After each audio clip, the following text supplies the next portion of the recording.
வணக்கம், welcome back to Thoothukudi cooking. இன்றைக்கி நம்ம பார்க்க போகிற ரெசிபி வெஜ் பிரெட் ஆம்லேட். வாங்க எப்படி செய்யலான்றதை பார்க்கலாம். அதுக்கு 1/4 கிலோ மைதா மாவு எடுத்துருக்கிறேன்.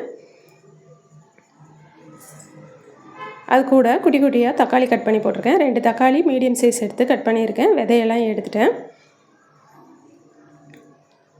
ஒரு பெரிய பல்லாரி வெங்காயம் குட்டி குட்டியாக கட் பண்ணியிருக்கேன். கொஞ்சம் மல்லித்தலை அதையும் குட்டி குட்டியாக கட் பண்ணி போட்டிருக்கேன். இதுக்கு அளவு இவ்வளோ தான் அப்படின்றதெல்லாம் தேவையில்லை, நம்ம சேர்த்துக்கிறது தான் அளவு. 1/4 டீஸ்பூன் மஞ்சள்தூள், 1 டீஸ்பூன் வத்தத்தூள் சேர்த்துருக்கேன். இதில் 1/2 டீஸ்பூன் தான் காமிச்சிருக்கேன், 1 டீஸ்பூன் சேர்த்துக்கோங்க.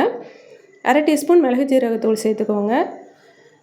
முட்டைக்கு ஃப்ளேவர் தரதே மிளகு ஜீரகத்தூள் தான், அதனால் கண்டிப்பாக சேர்த்துக்கோங்க. தேவையான அளவு தண்ணி சேர்த்துக்கலாம்.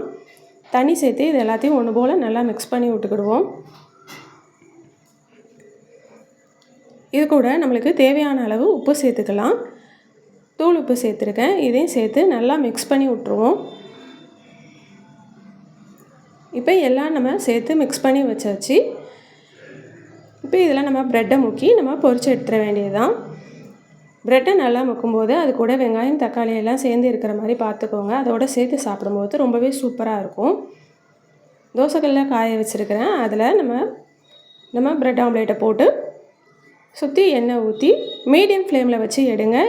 மாவு நல்லா வேகணும், அதனால் ப்ரெட் ஸ்லைஸ் கொஞ்சம் சின்னதாக இருந்துச்சுன்னா நல்லாயிருக்கும். அகலமாக இருந்துச்சுன்னா அது வேக கொஞ்சம் லேட் ஆகும்.